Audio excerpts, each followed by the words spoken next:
Adam, that must feel pretty good today. We must be really pleased with the overall performance of the side, especially that second quarter. Yeah, the club had a good day, and our Waffle Eagles had their first win for a while. So Kyle Horsley's first win. And they played with heaps of spirit. So, and then the 87 boys came into the rooms before the game, and that was really special to see those guys. And 47,000 fans turn up to see us play, which we can't take that for granted, especially with where we're at the moment. So, yeah, the support was strong, and then the players played the game the right way, albeit I think Richmond are pretty banged up as well. So we've been in that position before where it's just been hard going, trying to expose some younger players who perhaps aren't quite ready because of the injury toll. So we've sort of got a bit of perspective as well. Elliot Yeo, just outstanding today. Yeo, we got jumped first 10, 15 minutes, but I thought our mids really stood up, and Yeo just had that look in his eyes that I see a lot, but it was extra today. So I think he had a new haircut or something, but he looked pretty switched on, and he really probably started the return with the work around the ball, and then our forwards competed really well in the front half as well. You said the 87 boys obviously around today. Was there anything special before? Did any of them speak before the game, or was it just? No, we didn't do a lot. We just got them in my pre-game. I just got to see that. It went for about a minute. So I think we just acknowledged them that, we quite often talk about the players' number when they play, and we had number one in the room, and just connecting to our past players, I think, is just as important as what we're doing at the moment. About the start, they jumped you in the start. You've got that young kid, Harley, he doesn't mind taking on himself to win a clearance and get it forward, does he? Yeah, I think connect everything to Harley. I think the mids in general really stood up. But Harley had a good day, hopefully against that Rising Star nomination. But we just got to keep trying to manage him as best we can. He's a great kid. He works really hard. He wants to get better. And dealing with the attention is just something we're trying to help him with at the moment too. So he's so humble with how he goes about things. So it's just going to be a challenge, isn't it? We have a good win, and everything gets pretty big. Sorry, just to say without bringing it all back to Harley. But you are. Yeah, but with Ruben and Campbell and guys like that, can you see the way that they feed off him?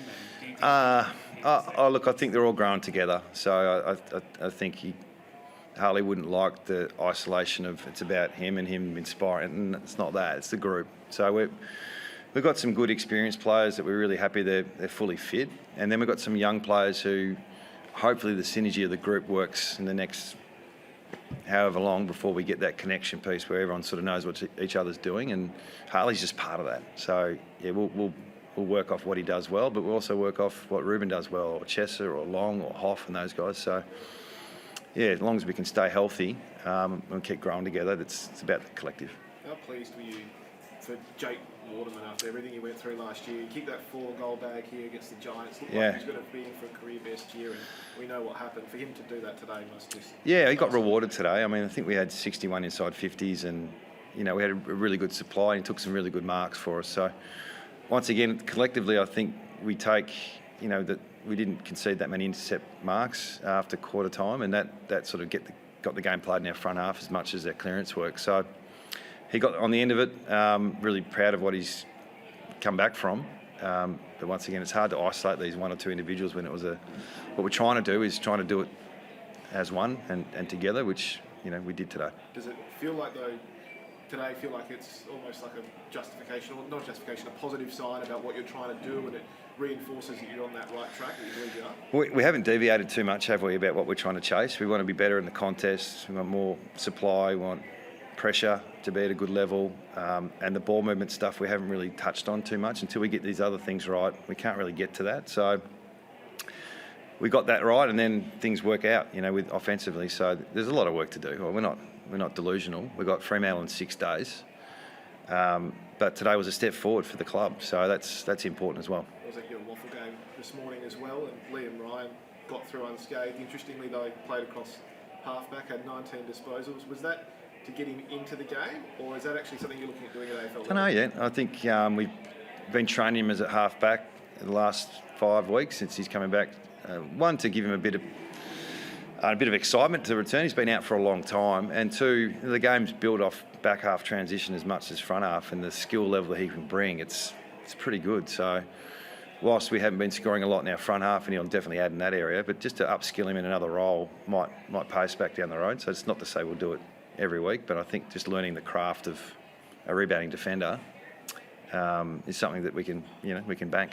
Given that it was so close to this game, I'm not sure how much you saw of it, but you're cautious about bringing guys straight back too quickly. Do you consider him for the derby?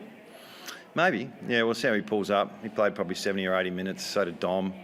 Gaffy played well. So some of our older leaders, got through their minutes. Some of our younger players played well as well. I thought Hall and True and these guys stood up as well. Jermaine Jones played well. So it's great to actually have some conversations. Adam, just getting that win, sort of get the monkey off the back, sort of get the years. The monkey off the back. Once you get that one, you can sort of get it feels different this year, doesn't it? It feels like we're chasing different things. We've got a different profile. But we finished the year off okay last year, and whilst we haven't won this year, we're working on some small things to continue to grow on. So, yeah, it's a good reward for a bit of a bit of work. But yeah, it's just another step in hopefully the right direction. But it just won't be like that. So, like I said, I thought Richmond were pretty brave. We know what it's like to be like Adam and what he's dealing with at the moment, because it's difficult without 7 or 8 of your best players.